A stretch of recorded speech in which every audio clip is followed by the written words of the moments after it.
ओम शांति। 9/1/2024 प्रातः मुरली बाप दादा मधुबन। आज बाबा कहिछन्ति, मिठे बच्चे एही पुरुषोत्तम संगम युगरे पुरुषोत्तम हेवा पाई भल भावरे पुरुषार्थ कर। जेते दूर संभव जोग एवं पाठ पढ़ा प्रति ध्यान दिया। आजिर प्रश्न रे बाबा कहिछन्ति, तुमे पिला माने बहुत बड़ व्यवसायी अट। तुम मानंकु सर्वदा केउ कथा उपरे ध्यान देई विचार करिबा आवश्यक। उत्तरे बाबा कहिछन्ति, सर्वदा लाभ ओ क्षतिर विचार कर। जदि एहार विचार करिब नाही तेबे प्रजारे दास दासी हेबाकु पड़िब। बाबा 21 जन्मर जे संपत्ति देउछन्ति ताकु हराइबाकु हेब। सेथिपाई बाबांक सहित भल भावरे सौदा करिबाकु हेब। बाबा तो दाता अटन्ते। तुमे पिला माने सुदामा भଳି चाउल मुठिए देई तांकठारु विश्व राजत्व नेउछ। ओम शांति। धारणा पाई मुख्य सार एक रे अछि, संग दोषरु निजको दूरेई नेई सुरक्षित रखिबाकु हेब। एकमात्र सत्य पितांकर संग करिबाकु हेब। पांच विकार रूपी मायार संगरु बहुत दूररे रहिबाकु हेब।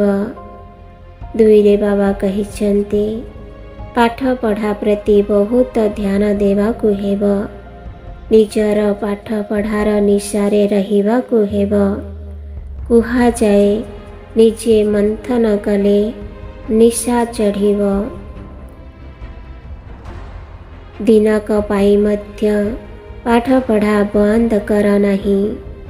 वरदान रे बाबा कहिछन्ति, सेवा क्षेत्र रे स्नेह एवं सत्यतार अधिकारी पणियार संतुलन द्वारा सफलता मूरत हुआ।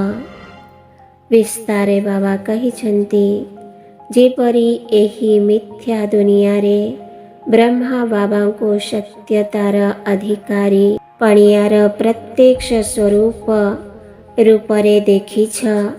तांकर अधिकारी पणियार वाणी केबे भी अहंकारर अनुभव कराउ नथिला। अधिकारी पणियार वाणी भितरे मध्य स्नेह समाहित होई रहिथिला।